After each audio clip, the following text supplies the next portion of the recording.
Bonjour à tous, c'est Chican. On se retrouve aujourd'hui avec nous, Sorar Willy. C'est donc parti. Allez, go! Donc nous avons le plaisir de recevoir aujourd'hui Willy qui est parmi nous, joueur de Salut, Sorar. Salut Willy. salut, Dis-moi, salut, salut tout le monde. dis-moi, ça fait combien de temps que t'es dans Sorar? Alors, Sorar, j'ai commencé mi-octobre 2021. Ouais, mi-octobre, ça devait Oh, être le 11, le 12, quelque chose comme ça. le 13 même. Le 13, bien vu. Ouais, c'est vrai que tu as les yeux partout. J'ai les fiches juste devant moi, ta petite galerie. Est-ce que toi déjà tu sais d'avance comment tu vas gérer l'intersaison cet été? Alors, l'intersaison, honnêtement, bah, pour ceux qui me suivent déjà sur Twitter, j'ai déjà fait des emplettes, hein. J'ai profité quand même des prix très très bas. Il y a la trêve internationale qui est arrivée, et là, les prix ont bien chuté pour quasiment tous les joueurs, même les stars, etc. Et donc, en fait, grâce à un podium que j'ai fait, c'était fin mars ou début avril, maintenant, je sais plus. J'ai pu avoir en fait de la liquidité et à ce moment-là, j'ai pu renforcer mon équipe et déjà faire pas mal de beaux achats comme Tadic, comme Haller. Voilà, un D'accord. petit peu l'intersaison va se rythmer un peu là-dessus aussi, voir un peu les achats qu'on peut faire pour se renforcer et puis voilà, préparer gentiment la Coupe du Monde. Et dis-moi du coup, quels sont tes achats pour cette Coupe du Monde? Ah, mes achats. Bah déjà pour la Coupe du Monde, j'avais anticipé il y a quelques temps au niveau des prix, j'avais anticipé Berghuis que j'ai acheté il y a 3 mois. Là, je suis en train de regarder dans ma galerie, il y a 3 mois. Je pourrais plus dire la date exacte, mais ça date déjà un petit peu maintenant. Qui c'est que j'ai encore? Je suis en train de regarder un petit peu en même temps que je regarde. Tadic aussi que j'avais pris, qui sera évidemment là avec la Serbie dans un groupe plutôt relevé, mais je vois bien les Serbes tirer leur épingle du jeu. Et après pour le reste, j'attends un peu de voir ce qui va se décider en fonction des blessures, un peu la fin de saison, voir un petit peu les prix, comment ils vont bouger. J'attends encore quelques ventes de mon côté, et puis après je verrai pour me renforcer pour préparer cette Coupe du Monde au mieux. Du coup, on se retrouve aujourd'hui donc pour parler de l'équipe de France qui fait partie du groupe Mhm. D de cette Coupe du Monde. Dans ce groupe D, il y aura enfin, le Danemark, la Tunisie. On est là pour l'équipe de France, donc je te laisse parler un peu de ce que tu as pu voir et trouver. Alors l'équipe de France, comment dire autrement que ça risque d'être l'un des gros favoris, hein, l'un des gros cadors de la Coupe du Monde, sans parler de leur groupe qui est quand même plutôt abordable, même si Danemark, je trouve qu'ils ont quand même une équipe plutôt sympa, mais bon, la France ça reste quand même un niveau au-dessus, sans vouloir être présomptueux ou quoi que ce soit, hein. Faut quand même dire ce qui a, enfin dire ce qui est. On a parmi les meilleurs joueurs du monde à leur poste, donc je les vois vraiment aller loin, et c'est pour ça que je pense que c'est pas forcément une si mauvaise idée que ça, que d'investir sur des joueurs qui peuvent jouer en EDF, même si les prix sont quand même assez élevés pour certains. Après, il y a des sélectionnables qui sont pas non plus hyper hors de prix, hein, pour le coup. Et je me permets de revenir sur le Danemark, hein, qui est vraiment une équipe très difficile. La France a du mal à jouer contre eux, surtout Oui. vu leur défense qui est souvent leur point fort pour cette Ouais, équipe. totalement. Après, l'équipe de France a toujours eu du mal à jouer contre les blocs bas. Mm. Et là, si le Danemark commence à vouloir jouer comme ça, on va avoir effectivement du mal à jouer une équipe comme le Danemark qui, défensivement, effectivement, est très très solidaire. On va dire ça comme ça, très très Mm. solidaire. Je te laisse du coup parler de tes premiers joueurs. Alors, concernant l'équipe de France plus abordable, qui risque de jouer donc à cette Coupe du Monde, qui sont sélectionnables, bon déjà le gardien, pour commencer par ce poste-là, je pense que Loris reste un incontournable. En tout cas pour cette Coupe du Monde, même si c'est possible que Didier Deschamps fasse tourner un petit peu avec Maignan, mais je pense que Loris restera quand même le gardien titulaire indiscutable, sauf voilà, sauf blessure, tremblement de terre, etc. Donc Loris, avec les prix actuels, donc on est fin avril, qui coûte dans les environs de 860 euros. Donc effectivement, Loris malheureusement, même dans une équipe, on va dire low cost entre guillemets de l'équipe de France, pour moi, il reste un incontournable. En défense centrale, j'aurais bien vu un Kimpembe. Kimpembe, qui, je pense que la défense va tourner aussi un petit peu en fonction des matchs. Mais Kimpembe est aux alentours de 150 euros là actuellement, qui est pas un prix énorme pour ce qu'il vaut en pleine saison d'habitude.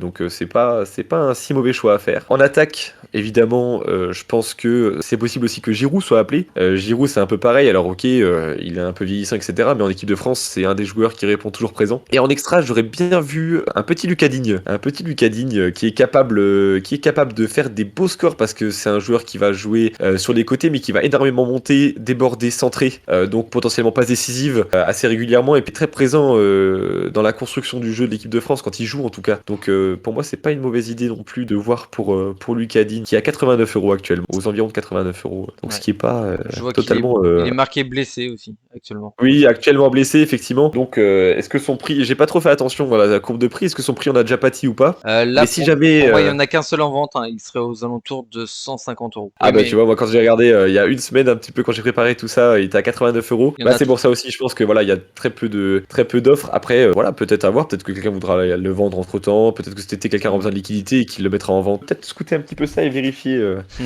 ces choses-là. Donc en fait, ça nous ferait une équipe. Bon après voilà, à part Loris qui est vraiment en gamme de prix complètement au-dessus, mais sinon globalement, si on prend les 4 autres joueurs, ça nous fait des joueurs approximativement aux alentours de 300-400 euros, 400 euros on va dire, sans Ouais. le gardien, pour une équipe qui va dominer certainement son championnat, enfin ou du moins son groupe, pardon, c'est pas inintéressant. Voilà. Et après, si on passe tout de suite à la All-Star hyper chère, avec les meilleurs des meilleurs, là on arrive tout de suite sur du budget beaucoup plus compliqué, mais une équipe qui envoie quand même du pâté, on pourra dire ça comme ça. Bon voilà, mon gardien, je garde Loris, même si Maignan a quasiment le même prix, il me semble. Donc à ce moment-là, voir ce qui est possible de faire entre Loris et Maignan. En défense, j'aurais bien vu effectivement le Lucas Hernandez, forcément. Alors, par rapport à l'équipe de France, donc il joue actuellement à peu près un match sur deux. Et c'est l'idée. Bah après, il a eu quelques petites blessures aussi, pour ça qu'il avait pas trop joué, mais je pense que au vu de la dernière Coupe du Monde et au vu de ses prestations actuelles, de ses performances, je pense que Hernandez est un très très bon candidat à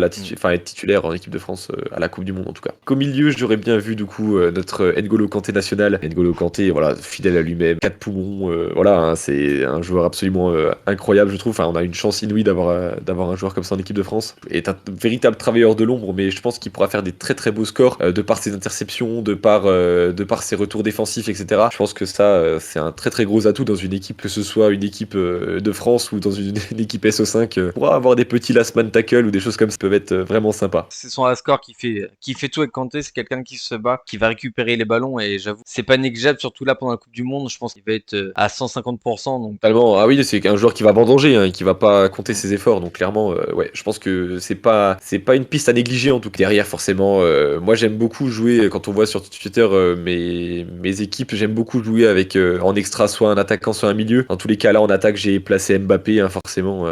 Et qui d'autre que Mbappé en attaque et en extra Benzema, forcément. Du coup, logique. moi j'aime beaucoup jouer avec deux attaquants, deux joueurs très complémentaires en équipe de France. La complémentarité a commencé à naître déjà durant la fin de l'Euro. Enfin, clairement, honnêtement, je vois mal Mbappé et Benzema en même temps ne pas performer, surtout dans une équipe comme l'équipe de France comme celle qu'on a aujourd'hui, et dans un groupe comme dans lequel on est aujourd'hui. Est-ce que tu vois des petits poussés qui pourraient avoir leur chance à cette Coupe du Monde, qui font partie de Soir, bien sûr, parce que les joueurs qu'on met en avant, c'est que des joueurs Soir. Là, il y a beaucoup de joueurs qui jouent en Première Ligue, en espérant peut-être que la Première Ligue soit là d'ici là. Du coup, le prix des joueurs pourrait baisser un petit peu. Au début, il serait Effectivement, donc c'est possible. Alors, petit poussé, alors il y en a pas tellement, mais honnêtement, il y en a deux qui me viennent, enfin là directement à l'esprit. Dans l'ordre, on va dire au niveau de la défense, moi je vois bien un petit Saliba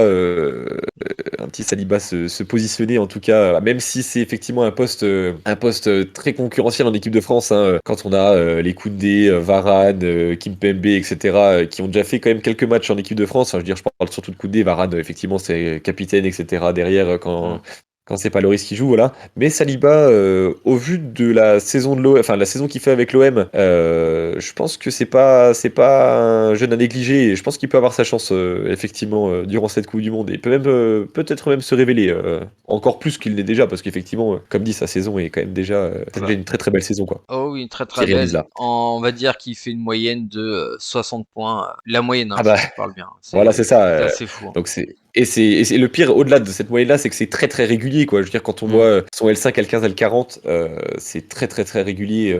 Il a pu faire cette saison. C'est devenu un titulaire indiscutable à l'OM. Enfin non, honnêtement, au vu de sa saison, ce serait déjà mérité qu'il soit appelé. Et en plus de ça, je pense qu'il pourra tirer son épingle du jeu certainement. Ouais, je Parce suis. qu'il dégage quand même une petite sérénité, une certaine sérénité derrière, chose qu'il n'y avait plus à l'OM depuis quelques temps. Et là, depuis que lui est là, Vu son âge, je suis ça. tout à fait d'accord, surtout que s'il devait jouer la petite U23 de la Coupe du Monde, il serait Ah dedans, ça bah. serait juste parfait. Quoi. Et pour parler du deuxième qui me venait en tête, bah forcément, jeune joueur qui performe, comment ne pas penser à Leipzig et ne pas penser à Nkunku, hein, forcément, vu sa saison, elle est absolument incroyable. Franchement, c'est même difficilement, enfin, difficile, les stats parlent pour lui, hein. Ah oui. Il a fait une saison absolument incroyable.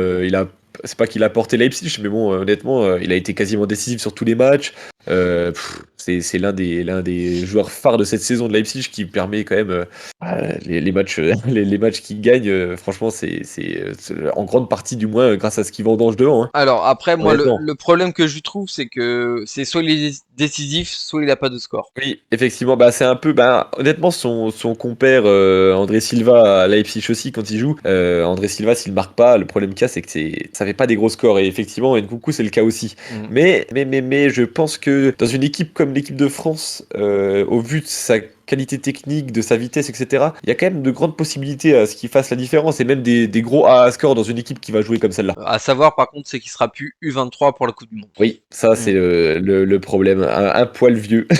Oui, Mais, mais mais effectivement, moi, quand tu me parlais de ça, effectivement, moi, je pensais surtout à des joueurs qui n'ont pas eu encore trop leur chance. Et bon, malgré tout, il reste jeune hein, dans cette idée-là. ah, Et mais il s'est pas encore imposé, hein, donc pour c'est le le coup. genre de joueur que je te demandais, hein, tout à fait. De toute Ah façon, bah, c'est vraiment, on est c'est connecté, parfait. Non, on mais est voilà. connecté. Voilà. Bah, c'est Mais parfait. ouais, je suis Voilà. d'accord. Et Paris doit bien pleurer maintenant le fait de s'être débarrassé de Nkunku et pour dire, ils pleurent tellement que je pense qu'ils vont peut-être même le recontacter pour qu'il vienne jouer avec eux l'année prochaine. Ah bah, j'avais vu des infos comme quoi ils avaient repris contact. Hein. Après, c'est clair que ça, c'est un problème, je trouve, qu'on a en France hein, en général, que ce soit Paris, que ce soit Lyon, que ce soit. On laisse énormément fuiter des excellents joueurs. Et ça, c'est vraiment Mm. dommage. C'est vraiment, vraiment dommage. Oui, Mais bon. on a du mal à faire confiance aux jeunes. Bah c'est ça, c'est un peu dommage alors que là dans les équipes comme Leipzig, les équipes comme enfin ce genre d'équipe, c'est des équipes où les jeunes se révèlent énormément hein, quand on voit un peu enfin même la franchise Red Bull hein, on voit avec Salzbourg quand on voit qu'il y a des Haaland, des Adeyemi qui sortent tous les ans, tous les 2 ans, c'est quand même assez incroyable. Là, on voit Xavier Simon qui va partir. Il y a de grandes chances qu'il parte Oui, parce que Paris ne lui laisse pas le temps de jeu désiré. Donc, effectivement. c'est malheureux. C'est Mais c'est un petit malheureux. peu La oui, France qui est effectivement. comme ça.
Bah, je te remercie d'avoir accepté, d'avoir fait partie de ce petit projet. C'est moi qui te remercie surtout. Voilà, as-tu un petit mot une petite conclusion? Oh, absolument pas.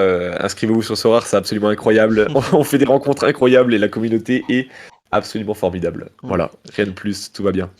Je tiens à préciser quand même que c'est la première fois qu'on se parle. Hein. Ah oui, oui, J'ai eu la chance que beaucoup de monde accepte et apprécie mon projet, donc c'est énorme. Je tenais à te remercier du coup, Willy, d'avoir fait l'effort et d'avoir fait les petites recherches. Hein. mais C'est très c'est moi gentil à qui te toi. remercie, avec grand plaisir. Donc pour tout le monde, un Sorare Willy, donc vous pouvez le retrouver sur Twitter. C'est ça. T'as Twitch aussi? Non, Twitch, j'ai pas, mais j'ai Twitter et YouTube. Twitter, YouTube. Donc Voilà, sur Twitter, Sorare Willy aussi sur YouTube, on est d'accord? exactement, c'est ça. De toute façon, si qui que ce soit a besoin de questions, n'hésitez pas à venir nous contacter. Tiens, à te remercier encore une fois. C'est super sympa d'échanger. Et ben avec grand plaisir, et le plaisir est totalement partagé. Merci bien. Allez, Merci à toi. tchou. À plus.